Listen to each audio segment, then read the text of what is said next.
राधे राधे दोस्तों, श्रीमद् भागवत कथा के अगले एपिसोड में आपका स्वागत है। अब देखते देखते उनके सामने वो समय आ पहुंचा जिसे कोई टाल नहीं सकता। परंतु विदुर जी ने काल की गति जानकर अपने बड़े भाई धृतराष्ट्र से कहा, महाराज देखिए, अब बड़ा भयंकर समय आ गया है, झटपट यहाँ से निकल चलिए। हम सब लोगों के सिर पर वो सर्वसमर्थ काल मंडराने लगा है, जिसके टालने का कहीं भी कोई उपाय नहीं है। काल के वशीभूत होकर जीव का अपने प्रियतम प्राणों से भी बात की बात में वियोग हो जाता है। फिर धन जन आदि दूसरी वस्तुओं की तो बात ही क्या है। आपके चाचा, ताऊ, भाई, सगे संबंधी और पुत्र सभी मारे गए। आपकी उम्र भी ढल चुकी, शरीर बुढ़ापे का शिकार हो गया। आप पराये घर में पड़े हुए हैं। ओहो, इस प्राणी को जीवित रहने की कितनी प्रबल इच्छा होती है। इसी के कारण तो आप भीम का दिया हुआ टुकड़ा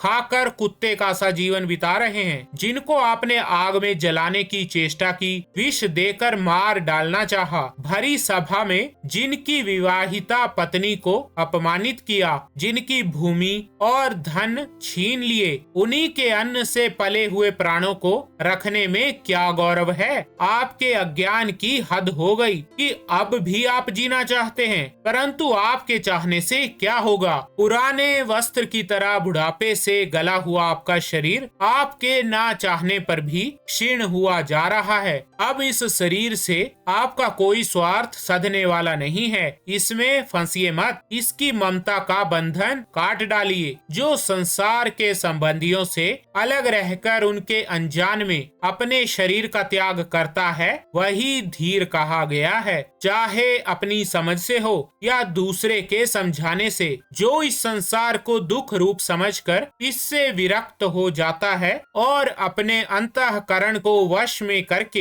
हृदय में भगवान को धारण कर संन्यास के लिए घर से निकल पड़ता है, वही उत्तम मनुष्य है। इसके आगे जो समय आने वाला है वो प्रायः मनुष्यों के गुणों को घटाने वाला होगा। इसीलिए आप अपने कुटुंबियों से छिपकर उत्तराखंड में चले जाइए। जब छोटे भाई विदुर ने अंधे राजा धृतराष्ट्र को इस प्रकार समझाया, तब उनकी प्रज्ञा के नेत्र खुल गए। वे भाई बंधुओं के सुदृढ़ स्नेह पाशों को काट कर अपने छोटे भाई विदुर के दिखलाए हुए मार्ग से निकल पड़े। जब परम पतिव्रता सुबल नंदिनी गांधारी ने देखा कि मेरे पतिदेव तो उस हिमालय की यात्रा कर रहे हैं जो सन्यासियों को वैसा ही सुख देता है जैसा वीर पुरुषों को लड़ाई के मैदान में अपने शत्रु के द्वारा किए हुए न्यायोचित प्रहार से होता है, तब वे भी उनके पीछे पीछे चल पड़ी। अजात शत्रु युधिष्ठिर ने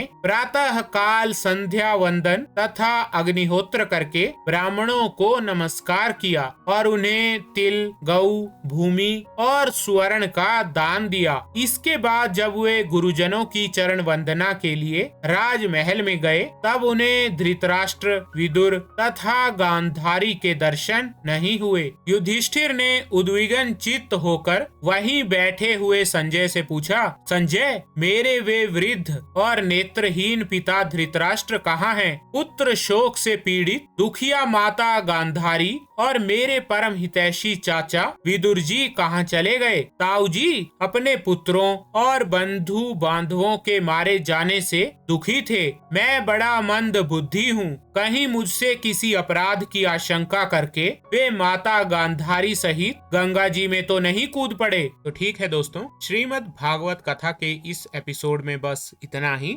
राधे राधे।